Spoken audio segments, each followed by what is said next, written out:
Nessa aula falaremos sobre condições. Existem alguns métodos que estão listados aqui que usamos para criar condições no nosso código na linguagem Java. Né? Esses operadores, vamos dizer assim, são comuns em outras linguagens também. E nós vamos criar um pequeno programa na linguagem para que vocês possam entender através de um exemplo bem claro como que isso funciona. Então vamos lá. No IntelliJ, vamos criar aqui o nosso método de entrada e vamos criar um número. Então, um número, e vamos definir como 12, por exemplo. E vamos colocar aqui uma mensagem para o usuário, que seja uma pergunta, por exemplo. Qual o número escondido na variável entre 0 e 20? Então o usuário vai receber essa pergunta, né, e nós vamos pegar a resposta do usuário, então chute, vamos colocar assim, e vamos usar a nossa classe de entrada, né, de dados, para que a gente possa pegar esse dado do usuário e fazer uma análise desse dado. Então, a gente tinha visto na aula anterior o operador de igualdade, né? O operador de igualdade, que era o duplo símbolo de igual, né? Então, se eu quisesse verificar se o lado A é igual ao lado B, ou seja, o conteúdo da variável A é o mesmo que o conteúdo da variável B, eu usaria aqui o operador de igualdade, né? Então, é exatamente isso que eu estou querendo fazer nesse momento. Então, eu quero verificar se o número, o conteúdo da variável número, é igual ao conteúdo da variável chute, nesse caso. Bom, isso é uma condição, né? Se for o mesmo número, então eu quero que seja uma mensagem seja mostrada para o usuário. Se não for o número, então eu quero que seja uma nova mensagem seja mostrada para o usuário. E isso a gente faz através do if, né, que é o se em português.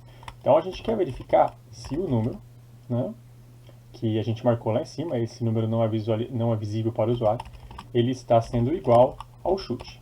Né? E agora aqui eu criei um bloco, né? Vocês podem ver, if, né, se a condição que eu quero analisar, ela vai aqui entre parênteses, né?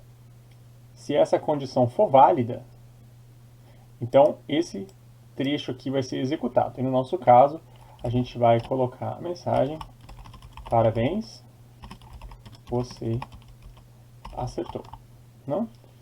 E caso essa condição que está sendo checada aqui ela não seja verdadeira, então esse bloco não vai ser executado. Né? Tudo que tiver aqui dentro não vai ser executado. Portanto, a gente vai querer mostrar uma mensagem aqui no final, caso aquele bloco não seja executado.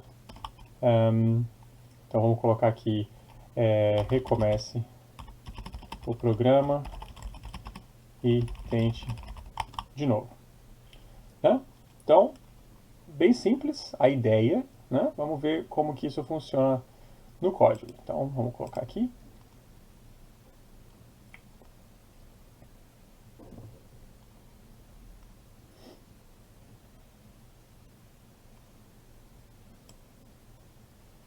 Então, aqui vocês podem ver aqui no terminal qual o número escondido na variável entre 0 e 20. Né? Então, vamos colocar aqui, por exemplo, 13. Vou apertar Enter. Então, recomeça o programa e tente de novo. Então, vocês estão vendo que 13 não é igual ao meu chute. Que o meu chute, que é 13, não é igual ao número. Né? Então, portanto, essa mensagem não é executada, e sim essa mensagem. Então, vamos executar o programa de novo. Pergunta de novo. Agora eu vou colocar 12. E aqui vocês percebem que essa condição ela foi analisada como verdadeira, ou seja, o conteúdo da variável chute é igual ao conteúdo da variável número. Então, por isso, essa mensagem ela é demonstrada aqui na tela. Só que tem um problema de lógica, né? Que é o caso, no caso, esse valor ele foi demonstrado sendo igual, né? 12 é igual a 12, então a gente mostra essa mensagem aqui para o usuário e, logicamente, eu não quero que o usuário tente de novo, sendo que ele já acertou, né? Então, vocês podem ver aqui que vocês têm como opção o próximo bloco, que é o if else. Então, a ideia é que vocês pensem no código de uma forma linear, né? E num determinado momento, você tem uma condição. Então, no nosso caso, é um número, ele vai ser igual a outro número, né? E dependendo do que acontece ali, você escolhe ou um lado do código ou o outro lado do código, né? Que é o nosso caso do if for verdadeiro e no outro caso que a gente vai ver agora, else for verdadeiro, né? Então, vamos dar uma olhada aqui. If verdadeiro a gente já tem, a gente só precisa completar com o else, né? E aí a gente cria novamente um bloco que vai ser executado caso essa primeira condição aqui não seja verdadeira. Vou recortar isso aqui, vou colocar aqui dentro. E agora a gente vê o que acontece com o nosso programa se eu executar de novo. Vou dar play. Então agora, se eu errar, né, a gente continua com o mesmo processo de anteriormente, né? Então aqui ele só está executando a parte do else agora, né?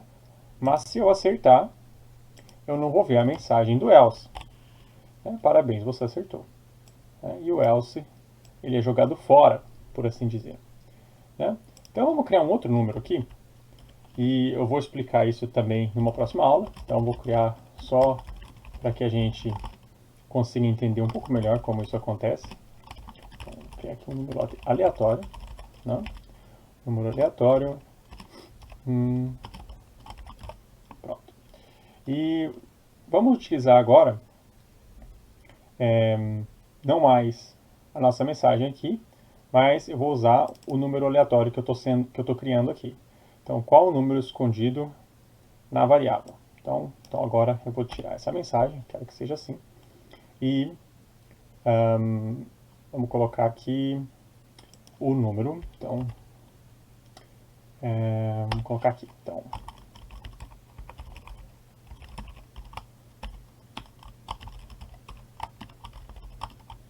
errou. O número era, e vamos passar aqui o número aleatório.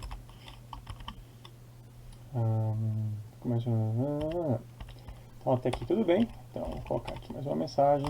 Só. E vamos dar play para ver o que acontece. Então, qual o número escondido na variável? Vamos ver se é o 3. Errou. O número era 4. Né? O que acontece agora? Se eu der play de novo, você vai ver que o número aleatório está sendo gerado durante a execução do meu programa. Assim que eu dou play, um número é gerado aqui, né? E é colocado dentro dessa variável, né? E com isso que a minha conta aqui ela é feita, quase, né? Eu tenho que substituir aqui também o nosso número aleatório, senão eu não vou acertar nunca, né? Vamos dar play de novo. Vamos colocar aqui 3. O número era 4. De novo, eu vou ficar no 3. Vamos ver quantas vezes eu preciso para acertar o 3. O número era 4. 3. O número era 1. 3. O número era 1. Última chance. 3. O número era 5. Desisto. Bom, vamos supor agora que a gente queira criar uma outra ideia de programa, né? Então aqui eu estou procurando por um número exato. Então o número que eu estou digitando aqui, ele tem que ser igual ao número que foi criado aleatoriamente aqui, para que eu consiga receber essa mensagem. Bom, vamos dizer que eu sou uma pessoa bondosa, né? E se o número for exatamente igual, você ganha um certo número de pontos, né? Então, parabéns, você acertou e ganhou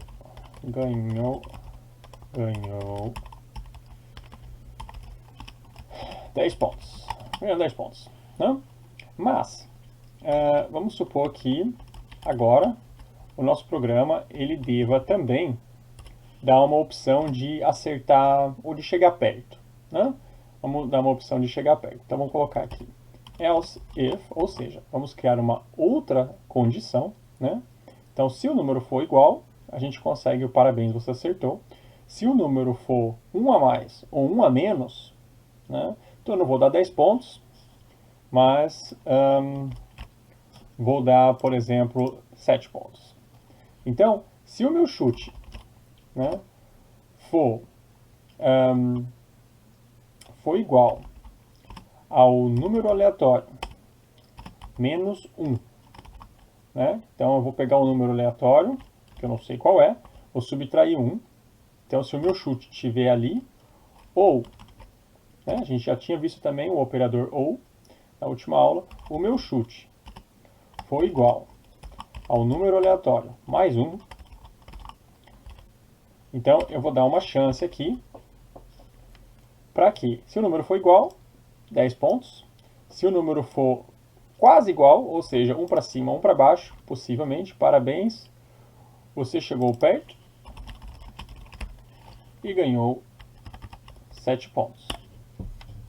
E se não tiver nesse espaço, né, vamos supor que o número tenha sido 6, né, e eu não digitei nem 5 e nem 7, né, eu vou continuar recebendo aqui a resposta final, de que eu errei e que devo tentar de novo. Então vamos lá, vou dar play.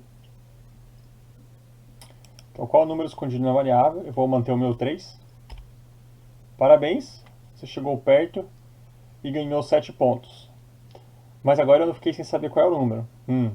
Vamos adicionar essa informação aqui, porque eu gostaria de saber qual foi o número que o programa gerou e eu cheguei perto. Parabéns, você chegou.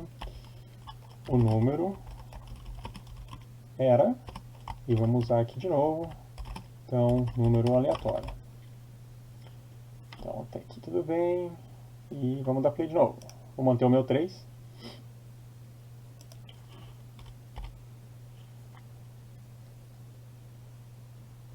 Parabéns, você chegou perto e ganhou 7 pontos. Então o número era 2. Como o meu chute foi 3 e o número aleatório mais 1 é igual a 3, então 3 seria igual a 3 aqui. Essa condição seria verdadeira e a gente viu na última aula que o operador OU ele só precisa de que um dos lados ou uma das condições analisadas, aqui poderiam haver outras condições, né? Então ou isso, ou aquilo, ou aquilo, ou aquilo. Se uma delas for verdadeira, essa expressão aqui ela é validada como verdadeira, inteiramente, independente das outras estarem corretas ou não, uma somente precisa ser verdadeira. E aí a gente entra nesse bloco aqui e exibe a resposta para o nosso usuário, né? Então parabéns, você chegou perto e ganhou 7 pontos. Vamos tentar de novo. Vou manter o meu 3 ainda, vamos ver o que acontece.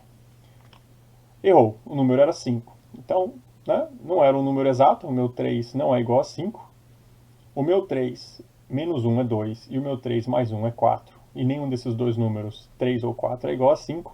Então esse segundo bloco ele também não é executado. E a última chance que o programa recebe, então, é dizer que eu errei por completo e devo reiniciar o programa se eu quiser iniciar de novo, né? Uma dica, né, para quem está começando agora, muita gente tende a usar o ponto e vírgula, que é a finalização de uma linha de código em Java, né, aqui, né, erroneamente. Então, se você colocar um ponto e vírgula aqui, o IntelliJ já até te indica que isso aqui está errado, né, que você está criando aqui um bloco de uma forma errada. Eu vou dar uma quebrada aqui, né? Ele aceita agora, né, o seu ponto e vírgula aqui, mas isso finaliza essa linha. de modo que essa linha não é executada, tá? Então tome muito cuidado aí como vocês estão criando o código de vocês, porque no final de uma expressão do bloco if, não tem o ponto e vírgula aqui, né? O ponto e vírgula ele vai dentro do bloco para finalizar outras instruções, else, if else, eles não recebem um ponto e vírgula aqui no final, então tome um pouco de cuidado. Bom, agora a gente vai falar sobre um outro tipo de operador condicional, né? Que ele é usado para condições menores, né? Então eu poderia ter substituído isso aqui tudo, né, por esse operador, que é o operador ternário, né, condição de operador de condição ternária, né? Então eu vou montar aqui para vocês, vamos colocar aqui. Então vamos dizer que além disso, vamos dizer que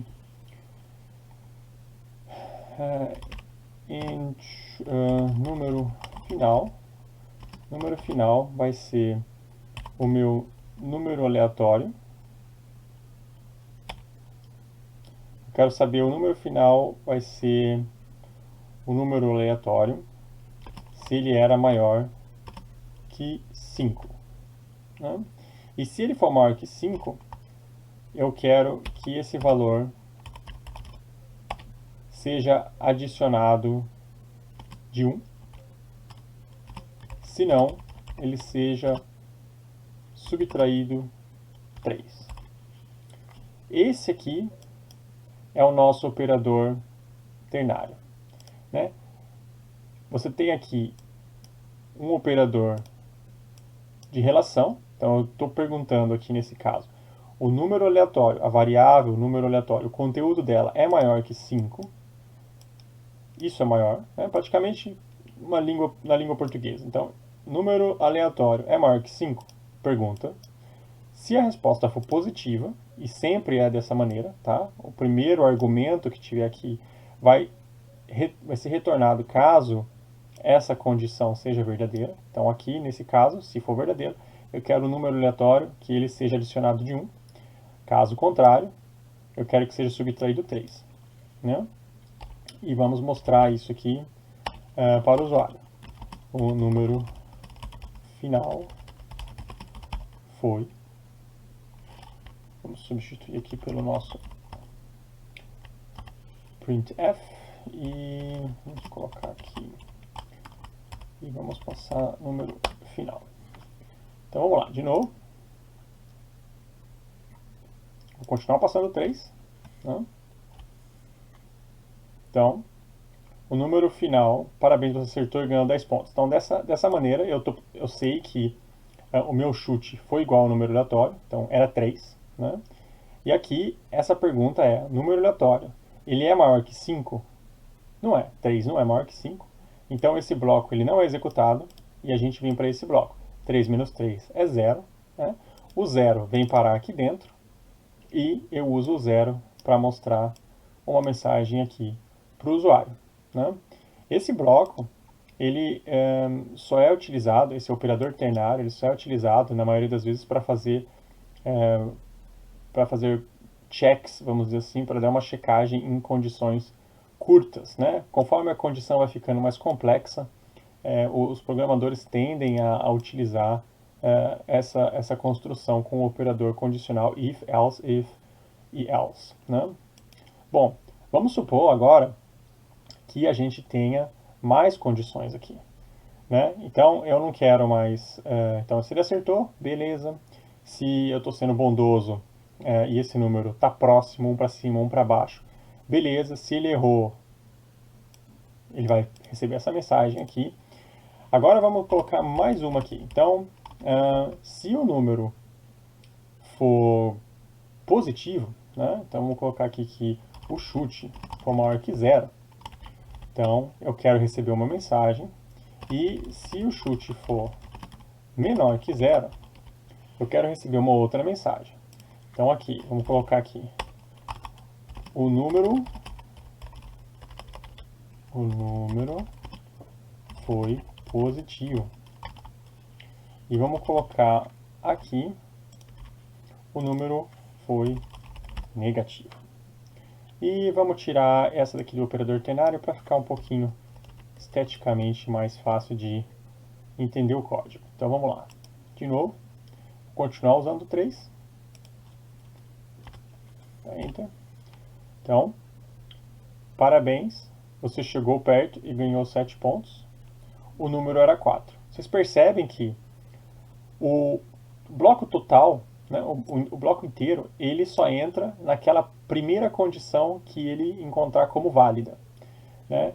Então, no meu caso, como esse bloco aqui ele é avaliado primeiro, esse bloco já não é mais avaliado. Ele entrou aqui, né, e ele sai ignorando o resto dos blocos, né? Agora vamos dizer que eu queira essa informação ainda junto, né? Então eu vou recortar isso aqui. Então essa é a primeira parte do meu código, né? E agora eu quero, além disso, dizer se o número era positivo ou não. Então se o meu chute for maior que 0, né? Vou colocar aqui o número era positivo, else o número era negativo.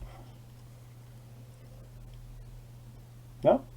O chute não, o número aleatório, na verdade. Então a gente quer ver se o número aleatório, ele... Não, vou pegar o chute mesmo. Vamos explicar outra coisa. Então o chute ele é positivo, né? Então é maior que 0, ou o chute era negativo. E vamos dar play de novo e vamos continuar digitando 3.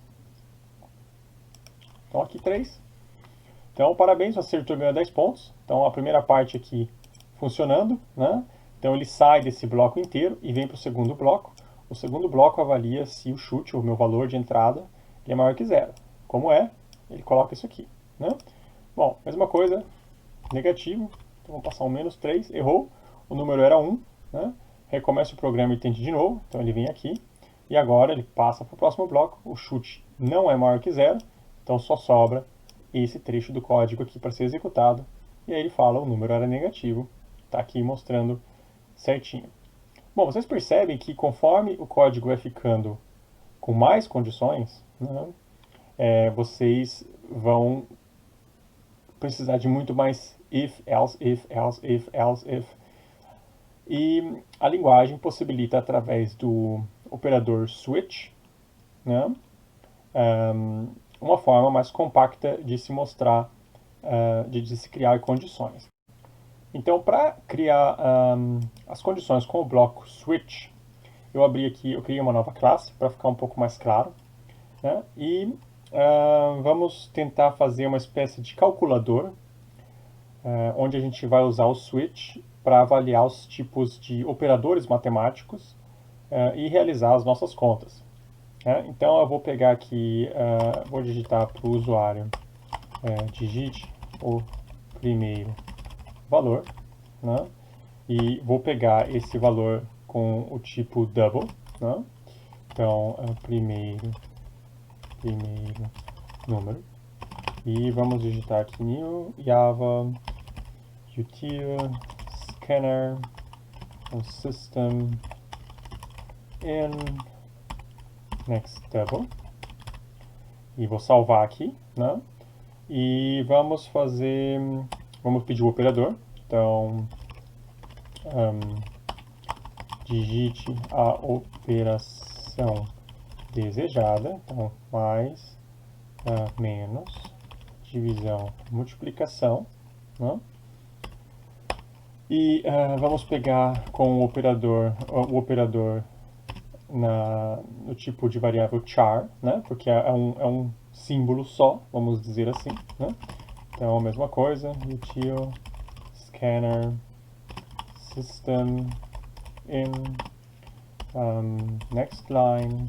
Então eu quero a próxima linha, e da próxima linha eu quero pegar o caractere na posição 0, né? A gente vai falar sobre esses métodos mais tarde.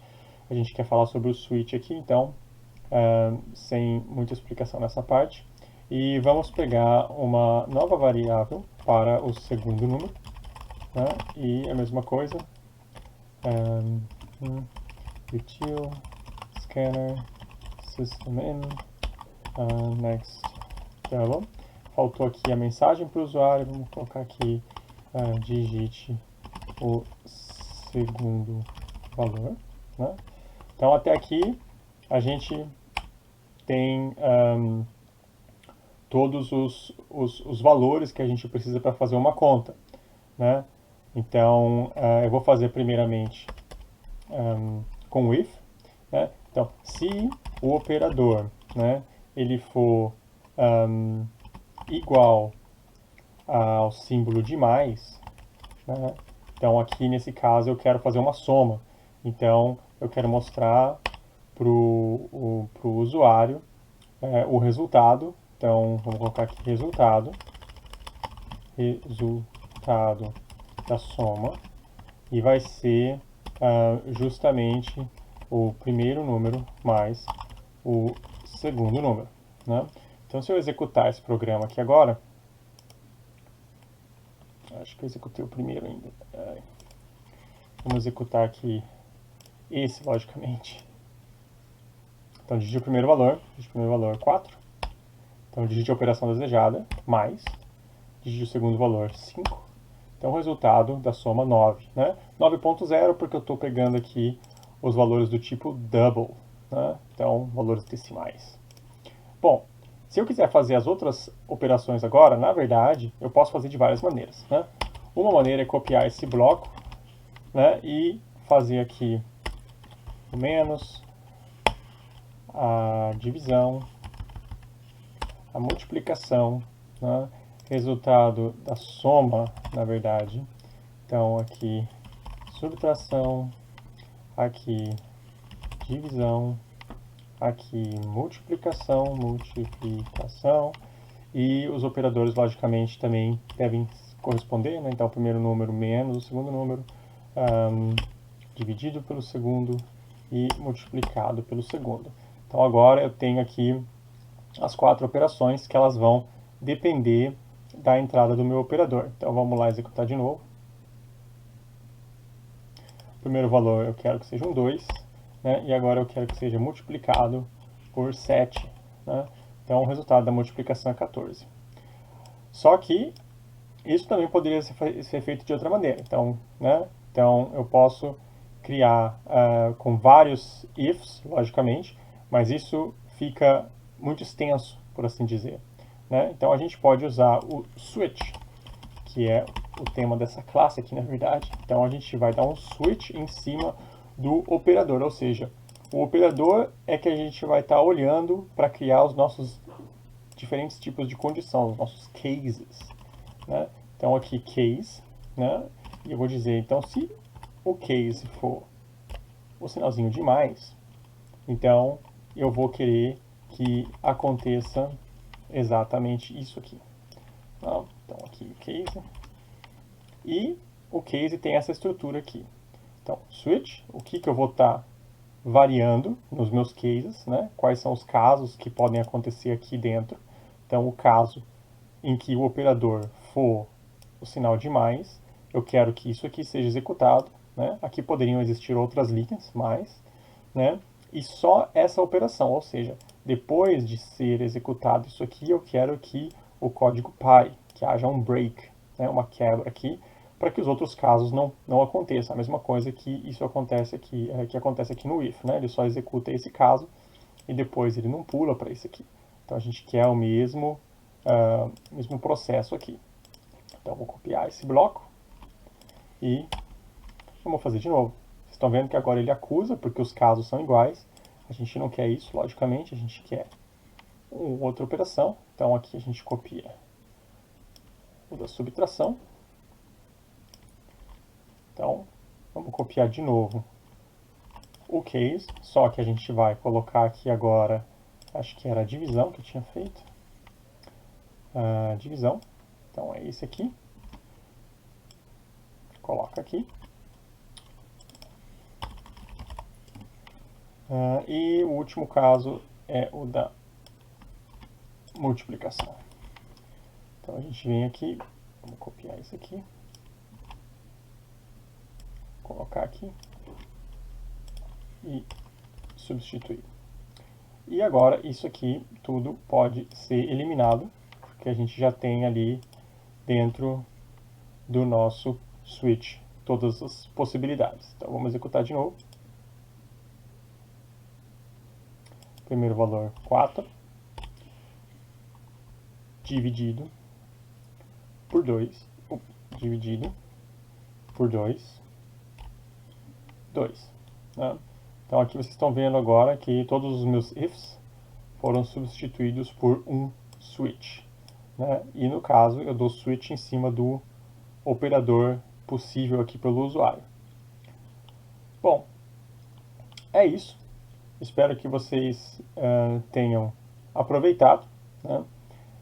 Mais exemplos sobre como usar o switch, como usar os nossos operadores de condição, de relação. Isso a gente vai vendo conforme as aulas vão acontecendo. Acho que para entender mais ou menos como funciona, esse exemplo deixa isso bem claro. Qualquer coisa, só deixar um comentário aí que eu respondo a dúvida com o maior prazer. Um abraço, até a próxima.